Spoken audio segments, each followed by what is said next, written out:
But, of course, with just 1 week to go until the election, we're going to move a bit and talk a bit of politics because, of course, that's a very important topic to stick with, even with Sandy battering much of the eastern part of the United States. And joining us live from Washington, D.C. is Charles Santangelo. He's the author of Turning Point, and he's a former White House aide with Bush, Clinton, and Obama. So he has quite an insight to give us in regards to the possibility here over voter fraud. You know, I actually got an email this morning, Charles, about some people up in Nevada County, California, who actually went through the voter logs. They found about 200 to 300 people that had been dead. And of those, they found, I think, 70 or 80 who had been voting. When they took it to the newspaper there in town, the newspaper actually attacked them, charging them with trying to suppress votes and worry voters, basically, and threaten voters. So there's a bit of a little battle going there. But we're hearing other battles like that, and I want to get your opinion on, and maybe you haven't heard of that one, but I know you've heard of others like it. Well, Adam, thanks a lot. Those kinds of situations, clearly it's not an in-person vote if they're dead. So we're talking probably about absentee ballot being the problem. But before we get into that specific, let me just provide a little context. My book, Turning Point, looks at the 2000 and 2004 elections and finds some very scary comparisons with those elections and our current election in 2012. So, and then it looks at those and says, well, you know, how did that election change the course of American history? And unfortunately, it did, and we don't want to have to repeat those kinds of problems again. Yeah, you know, there's also been the comment that the UN monitors are going to come in, and it was interesting to me, someone who does a lot of overseas stuff for Fox, that we've seen some elections in some other countries that are very likely to be much more interesting, let's say, and less truthful than what you would find here in our country.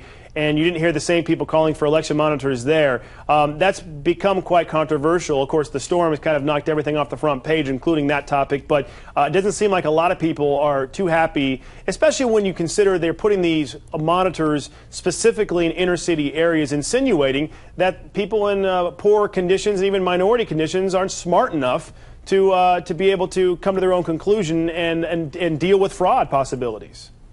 Well, Adam, you know, United States is the only modern democracy, modern mature democracy that doesn't have independent election officials, nonpartisan election officials. We have 33 states which have partisan secretaries of state, whether they be Democratic or Republican.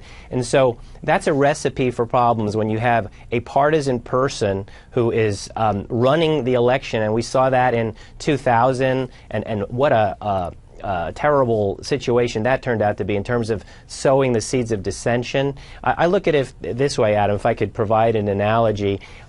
I also coached Little League baseball for the last 6 seasons, and when we have a good umpire, everybody gets along, and even if the other team is winning. But when we have an umpire that we feel is biased or slanted toward one side or the other, or if there's no umpire, then it's chaos and people are angry and the game ends terribly. So it's the same thing in the American political system. And as long as we have partisans who are in charge, usually it's the Secretary of State who's the chief election officer, then it doesn't go well. And it's going to continue to cause dissension before the election, like with the voter suppression and the voter ID laws and the purge lists and all of those things, and then on election day and the days prior to election day with the fights over early voting, and then on election day and the decisions there. So, you know, hopefully we'll learn from all of these problems and we won't make the same mistakes. So I'm keeping my fingers crossed. I want to remind viewers that are home watching right now that they can weigh in. If you want to weigh in on this or have a question for us, you can reach us right here on live.foxnews.com. I'm monitoring the comments here, also Twitter and Facebook, so feel free to do so. I think 2012 is going to be interesting because my colleague Eric, Sean, and a few others at Fox have found a number of cases of fraud and some really questionable circumstances. You have the issue I mentioned this morning that was not necessarily partisan, that was coming out of Nevada County, California, which is up near Sacramento. You have the issues of the monitors being here, and you're going to have a very tight election. It could be very interesting, to say the least, come next Tuesday. Yes, interesting is a good word, Adam. You know, this is going to be a nail biter, and the good news is that we've had several debates, and so there's been a good exchange of ideas.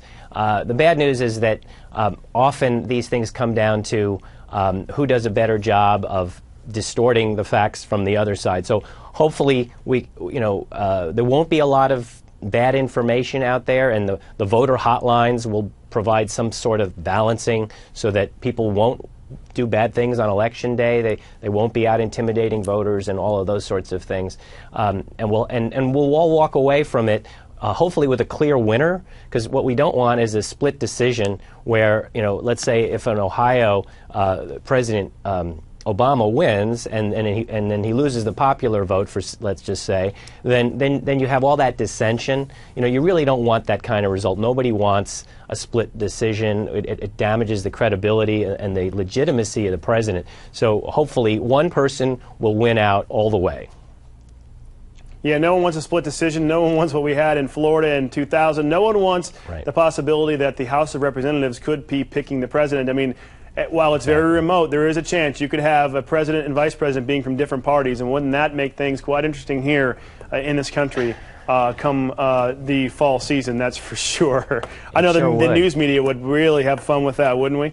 Appreciate your time, Charles Santangelo, coming to us from our D.C. Bureau. The new book, we'll show it to you again right here, called Turning Point. And he's also, of course, a former White House aide in both Democrat and Republican White Houses. So take a look at that, Turning Point by Charles Santangelo. Thanks again for joining us from D.C. We'll stay in touch with you, and hopefully we have a clear-cut winner. And next time we chat, it won't be about whether or not it would have changed the election. Charles, thanks again.